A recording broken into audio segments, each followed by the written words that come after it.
Good morning. Welcome to the Frazzlog. We've upgraded, baby. We are on a um, laptop camera now, and it's intimidating. I'm seeing like my full fucking head in like HD, and it's nice. I'm not gonna lie. It's pretty nice. So we're sitting here on our day off playing what is so far shaping up to be a really fucking good game, and that's Bravely Default. I gotta say, man, I'm on chapter 2. I know.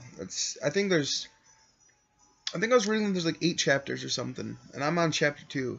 I believe I'm 20 something hours into the game, which is pretty ridiculous if you think about it. And I just got to this part in the game where, all right, basically, I gotta explain the mission structure real quick. But first off, can I show you my cat Gilligan? He's pretty cool.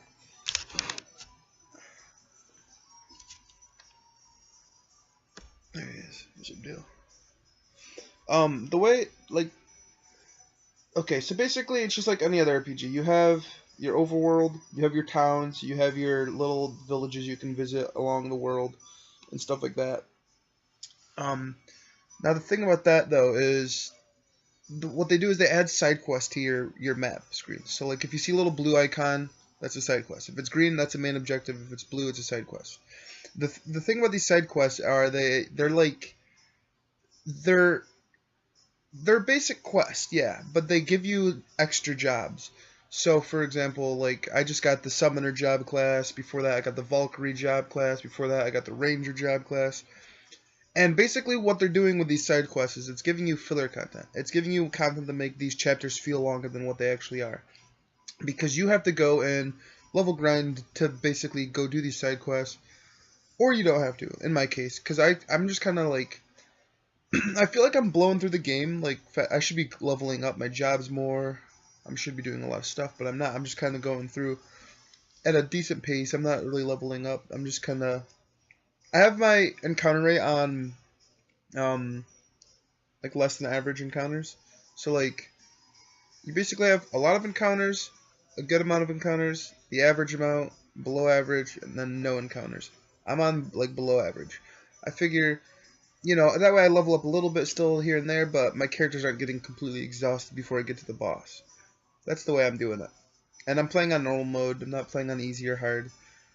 But these side quests are actually pretty hard, man. I've gotten to a couple where I'm just like, I'm getting my ass kicked. And then, I play around with my jobs. I play around with my abilities. Because here's the thing. You have a job, right? So you have your job. Let's say you have Black Mage.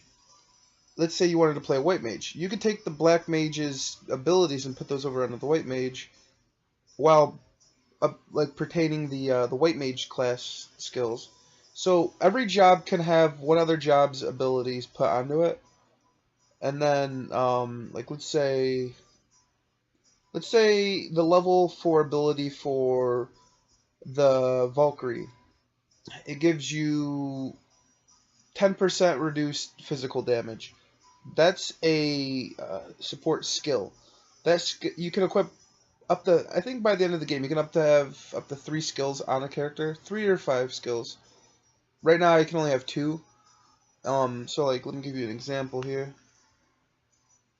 All right, let's say you take my character Agnes for example. All right, she is a Valkyrie, but her secondary job skill is the fucking merchant job class. Basically, that job class specializes in using money as a way to fight. So, like, for a certain amount of gil, you can basically make it so you do a lot of critical damage. There's a move that lets you sell your items to the enemy and make a lot of money that way. Things like that. But then my support abilities that I have one that makes it so I hold, like, let's say my character has a sword. When she holds that sword, she holds it in 2 hands now, so it like doubles her damage. And then she also has her physical defense is up by 10%. It's just all of these characters have abilities. Like the jobs gain abilities, and then you can pass those abilities on to your characters. And it's a really cool system. And getting back to the side quest thing, the whole point of these side quests is to get these jobs that potentially open up all these other abilities. And it's like the perfect way to add content without adding too much content. You know, there's just so much depth to. Honestly, it's a really basic idea. You know, I'm liking the fuck out of this game. But getting back to what my main thing was, this game just did something pretty dark. This is why I respect games like this. You know, Final Fantasy did it. A lot of bitch RPGs don't do this, where they hide around the word death. They don't let you know that the character died. They'll just say, oh, they got hurt, or some bullshit. The point I'm at in this game, in Chapter 2, you fight these three psychotic sisters from the enemy empire or whatever. One of your main characters is the daughter of the emperor, so she's known. She's been like she's been around these people her whole life. And you fight these three sisters that are like in the army or whatever. They're like high ranking, like military officers. The three sisters, they're all psychotic. They're all fucked up. Um, the one girl's just like barbaric. She's like a savage. She's Tarzan essentially. She's like, me kill you, me don't like you. Like she's a hunter. Um, the second sister is a Valkyrie who's just doing everything by duty. She's very obsessed with like killing and stuff like that. And then the third sister is a summoner who's like,